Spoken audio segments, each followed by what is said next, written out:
Ah, como eu adoro o climinha de Natal. Com a chegada dessa data, também chegou a hora de cortarmos algumas árvores para enfeitar as nossas casas durante uma festa, só para depois a gente tacar essas bichinhas no fogo. Mas quem é que foi que inventou essa barbaridade de cortar árvore para virar enfeite? E como que Martinho Lutero inventou o pisca-pisca de Natal enquanto caminhava de noite por uma floresta? E mais importante do que tudo, como que o facão passando reto no meio de pinos aqui no Brasil pode ajudar na conservação da nossa biodiversidade. Bom, e para quem não me conhece, meu nome é Rafael Luiz Mateus, eu sou engenheiro florestal, bem-vindos e bem-vindas ao Guia da Floresta. E já se ajeita aí na cadeira e aproveita que está começando o nosso especial de Natal com esse documentário sobre o Pinus e o Natal. Já aproveita também e deixa seu like e se inscreva aqui no Guia da Floresta agora no começo do vídeo. Isso com certeza vai ajudar a nossa equipe a trazer cada vez mais documentários sobre plantas e florestas para você. Sem mais delongas, bora andar e papear sobre o Pinus. Aspectos botânicos. Se você, assim como eu, curte ficar observando as árvores por onde passa, você provavelmente já deve ter chamado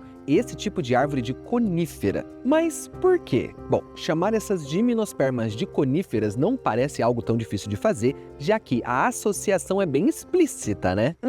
Não exatamente. Olha essa outra conífera aqui, a araucária, símbolo da Sibéria brasileira, vulgo Curitiba. Cadê o formato de cone? Ah, mas quando ela era novinha, ela parecia um cone sim. Aí tu me pegou, mas continua errado. Dá uma olhada nisso daqui. Você consegue ver algo em comum entre elas? Pois então, praticamente toda pinha ou fruto, né, que na verdade é um estróbilo dessas plantas, tem um formato de cone, e é daí que vem o nome conífera. Ou seja, apesar de existir uma associação de coníferas com árvores cônicas, ela tá meio equivocada. Assim como a associação de que esse formato de árvores é porque essas espécies enfrentam muito problemas com neve, e elas fazem isso a fim de manterem as suas acículas livres para receberem luz solar. Algo que, apesar de sim ajudar a evitar o acúmulo de neve na copa, várias outras plantas ao redor do mundo também crescem em formato cônico, muito pelo fato de ser mais simples crescer primeiro um pau reto para cima e depois ele ir desengrossando de baixo para cima. Lá ele! Em resumo, o termo conífera vem do formato das pinhas dessas árvores, o que significa que o nosso pinus desse vídeo aqui é uma conífera, mas nem toda conífera é um pinus. Além do gênero Pinus, ainda temos uma cambada de plantas parecidas que podem ser chamadas de coníferas, né, como as sequoias, podocarpos, teixos, abetos e por aí vai. E sim, todos esses gêneros aí são da família Pinaceae. E sendo bem sincero aqui, tá, a gente não vai ficar aprendendo a diferenciar o pinus de todas as outras gimnospermas, tá? Porque botanicamente falando,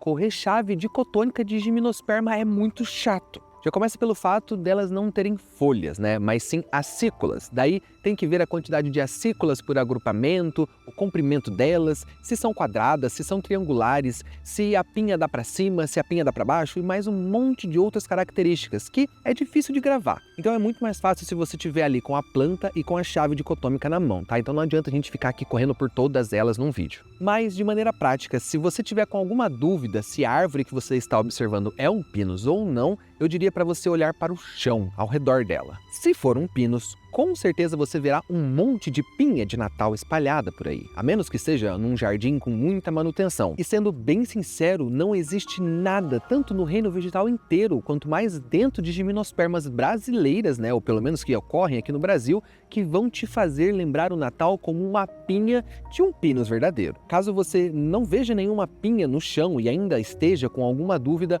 pode partir para as acículas sim. Se você olhar bem de perto, os pinos vão ter uns tufinhos, tá? Com umas acículas bem compridas agrupadas. Já, por exemplo, os cupressos e outras plantas aí que podemos confundir com pinos, principalmente se observadas de longe, quando a gente coloca elas ali lado a lado e bem de perto, a gente consegue ver que não tem nada a ver com a calça. Justamente porque as acículas são completamente diferentes. Todos os arranjos ali, como elas são feitos, não tem nada a ver. E sendo bem sincero, tá? Depois de você fazer isso ali bem de pertinho algumas vezes, vai ser bem fácil de você conseguir diferenciar pelo menos um pinus de qualquer outra espécie de árvore aí, tá? Mesmo se você estiver dentro de um carro em movimento. Seja pela cor das acículas, pela densidade, formato da copa, ou só pelo jeitão da planta, porque sendo bem sincero, pinus é muito diferente de qualquer outra coisa que a gente tem aqui, tá? Mas, para você saber exatamente qual espécie de pinus que é, tá? Só mesmo analisando ali os ramos com os estróbilos e com muita paciência. E como hoje o que mais existe dentro do gênero Pinus são as variedades produtivas que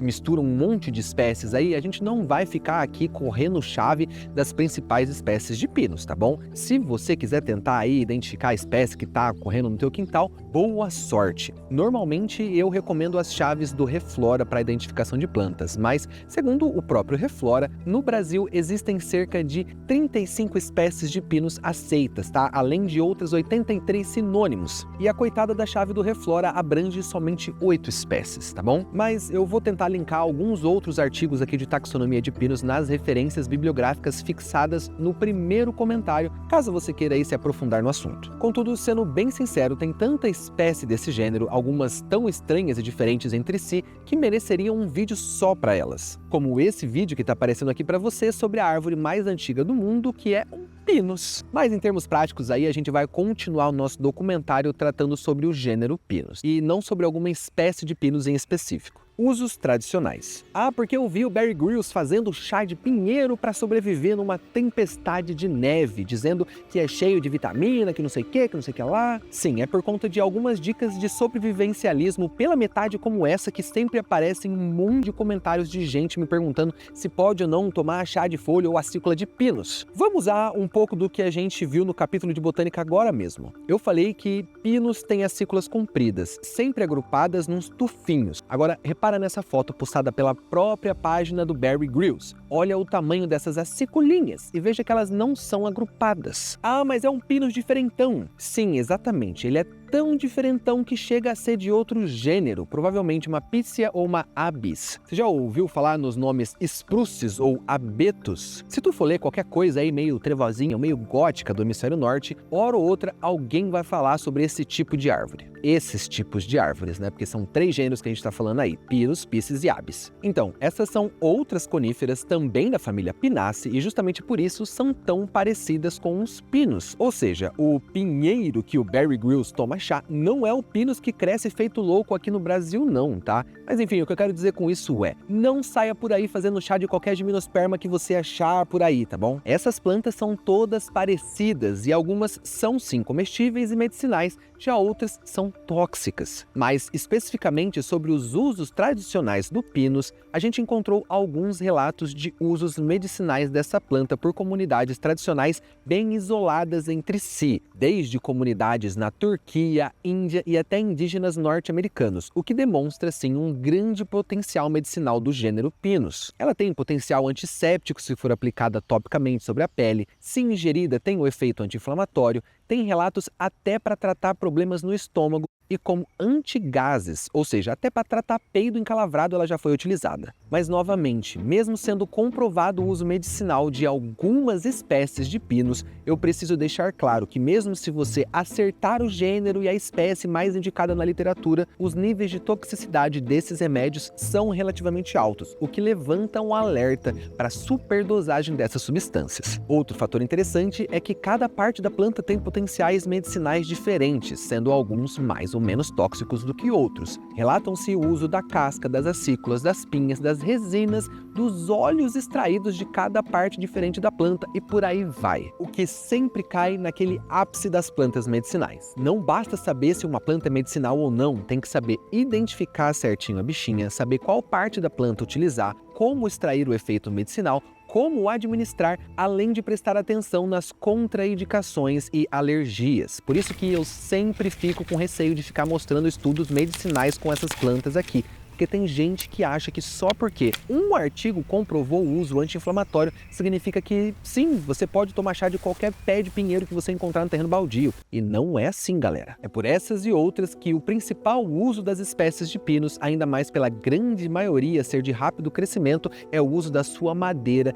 que é muito versátil. Ela pode ser utilizada tanto na construção de casas quanto na fabricação de pequenos objetos de madeira. Ah, mas a madeira de Pinus é uma bosta, é uma porcaria. É muito muito comum, né, principalmente no Brasil, associarmos pinos a madeiras de caixotaria, ou seja, que não apresentam muita resistência. Na real, assim, muita gente associa madeira de pinos a madeira de baixa qualidade, é uma porcaria mesmo. Mas isso tem mais a ver com a relação de custo-benefício do momento de corte da árvore e o processamento da madeira. Se você deixar um pinus crescer bastante, tá, e de maneira saudável, e depois do corte você preparar bem a madeira, ela com certeza terá uma boa qualidade. Ela continuará sendo uma madeira macia, mas poderia ser até empregada em projetos mais complexos aí, como até na construção civil. Mas para o produtor brasileiro, mais vale produzir um monte de ripa de madeira ruim por um preço baixo do que vender pouca madeira boa por um preço mais alto. Mas em resumo, é por isso que vemos tanta madeira de pino sendo utilizada quase que como algo descartável, tá? De tão ruim que ela é. Vale lembrar que ainda existe a famosa resina de pinos, tá? Que hoje em dia é muito empregada na indústria química, como cola, selante, adesivos e várias outras coisas. Ela serve tão bem como cola e adesivo que eu li relatos tradicionais que usavam a resina tanto para depilação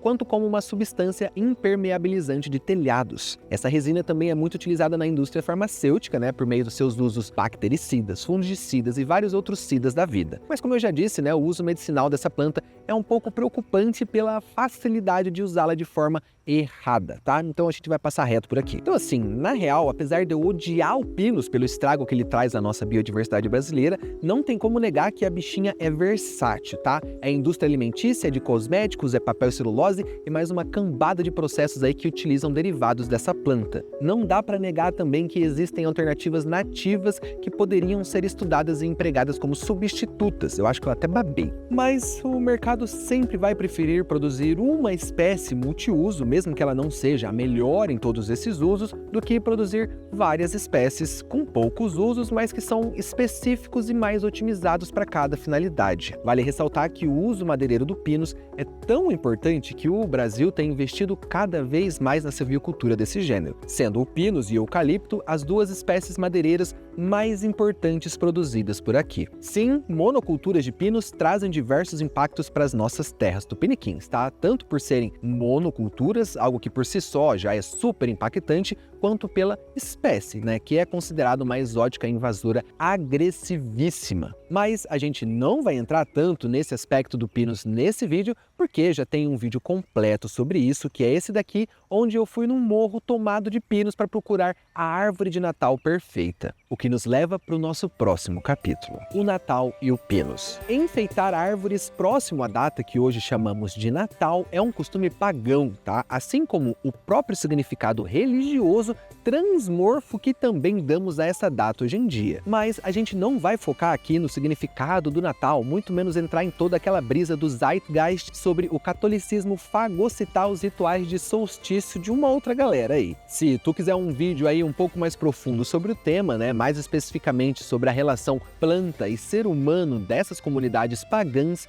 manda um feliz sabá para mim aqui nos comentários. O que importa é que a árvore foi engolfada pela sociedade e religião moderna. Agora, quem fez isso primeiro é um pouco nebuloso. Os países Estônia e Letônia brigam por muito tempo sobre o título de quem é o primeiro a enfeitar árvores para o Natal. Na Letônia, segundo a bibliografia, em 1510 uma associação de mercadores chamada suspeitamente de a Irmandade dos Cabeças Negras, que puta que pariu, que nome de associação é essa? Dizem que eles carregaram uma árvore pela cidade, depois decoraram e por fim tacaram fogo na bendita. Já a Estônia afirma que foi palco de um festival semelhante pela mesma associação com o nome de máfia, mas em 1441. Porém, autores sugerem que esses festivais, por mais que tenham decorado árvores, eles não tinham ligação nenhuma com o Natal. Então, tipo, os caras até podem ter decorado árvores de Natal, mas não era uma árvore de Natal. Eles só decoraram uma árvore durante o Natal. Só que, se você der um pulo lá na praça da Câmara Municipal de Riga, capital da Letônia, você vai achar uma placa de tributo ao local da primeira árvore de Natal. Para esses mesmos autores, acredita-se que a primeira e verdadeira árvore enfeitada para o Natal é dos alemães. Bom, pelo menos foi feita pelos alemães em Strasbourg, na Alsácia, que hoje é território francês. Antes era Alemanha, agora é França, mas não importa, o que realmente importa é que era naquela meiuca da Europa, tá bom? Alguns registros históricos sugerem que essa árvore de Natal foi erguida na Catedral de Strasbourg em 1539. Aparentemente, o costume de enfeitar essas coníferas para o Natal pegou tanto entre aquela galera que em 1544 a cidade de Freiburg teve que proibir o corte de árvores para esse fim. Porque, né, o ser humano adora ferrar com o meio ambiente, não importa cor, credo, gênero, nacionalidade, casa de Hogwarts ou se é pro Natal ou não. E sabe quem inventou o primeiro pisca-pisca de Natal? Aqui tem duas vertentes, tá bom? Ambas dizem que os alemães foram os primeiros a iluminarem as árvores com pequenas velas. Mas as histórias se diferenciam pelos motivos. Alguns dizem que a iluminação por velas faz referência à própria luz, já que ela é bem escassa durante o inverno dessas regiões. Contudo, a história mais contada, tá? Mas com poucas comprovações históricas, é de que Martinho Lutero, sim, ele mesmo da Reforma Protestante, que enquanto caminhava por uma floresta de noite, reparou nas luzes das estrelas que passavam pelos galhos dos pinheiros. Daí ele resolveu iluminar uma árvore de Natal para simbolizar a luz dessas estrelas mesmo. Vale ressaltar uma coisa, tá? Principalmente se você for cristão muito fervoroso. Rituais, itens e ícones simbólicos são constantemente pegados, emprestados e reinterpretados por diferentes grupos sociais. Ainda mais se a gente colocar isso numa escala temporal. Eu digo isso porque eu encontrei alguns relatos que atribuem a árvore de Natal à árvore do Éden, ou até mesmo que aquela estrela que colocamos no topo das árvores de Natal tem uma referência a Deus ou Jesus Cristo, alguma coisa do tipo, ligada ao cristianismo. E não cabe a mim dizer se é certo ou errado o fato de uma religião transformar símbolos de outras culturas ao seu bem dispor, tá bom? A gente só tá aqui tentando traçar uma linha cronológica entre os fatos e o cristianismo veio bem depois, tá bom? Mas não fiquem tristes, podem acreditar no que vocês quiserem, aqui é tudo paz e amor. Tá, mas de acordo com a bibliografia consultada, depois dos alemães, chegou a hora dos ingleses darem a sua contribuição para as árvores de Natal.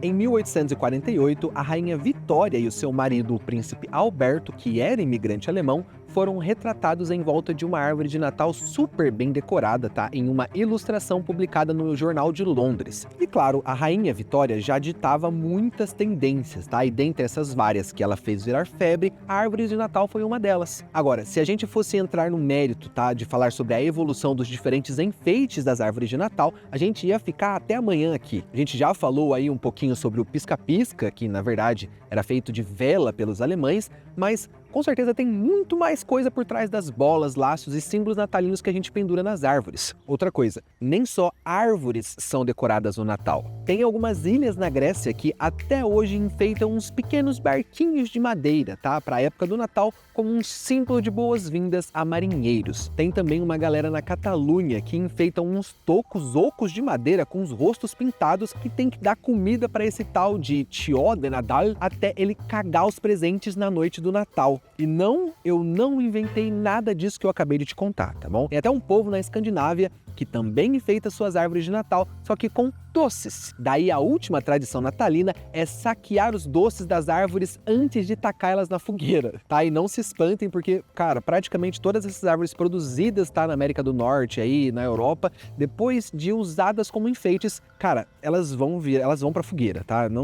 Já nem se assuste. Tem uma outra coisa também. As tradições natalinas são tão diversas entre esses países que nem se tem ali um consenso sobre qual é a melhor espécie de árvore para fazer árvore de Natal. Tem comunidades nos Estados Unidos, na América do Norte, que usam os tais dos abetos e dos spruces, mas aí cada população escolhe a sua espécie preferida de árvore de Natal conforme 3 fatores principais. Primeiro, a densidade das acículas, né, porque a gente não quer uma árvore aí careca, a durabilidade das árvores após o corte, porque também a gente não quer que depois de cortada essa árvore fique toda cagada, toda seca e esparrame na toda a nossa sala, que inclusive tá acontecendo um pouco com a minha, né, porque é a primeira vez que eu corto uma árvore de Natal de verdade para fazer esse enfeite e eu vejo que ela solta assim muita sujeira dentro da sala, tá bom? Então eu não sei se essa é a melhor espécie. E pelo terceiro motivo também que eu vi muitos relatos de serem o principal, que é o cheirinho de pinheiro que essas plantas deixam dentro das casas. A árvore de Natal, por exemplo, que eu fiz de pinos, ela tem um cheiro se você macerar bem as acículas, mas ela não solta nenhum cheiro na sala. Considerações finais. Pra gente aqui no Brasil, parece que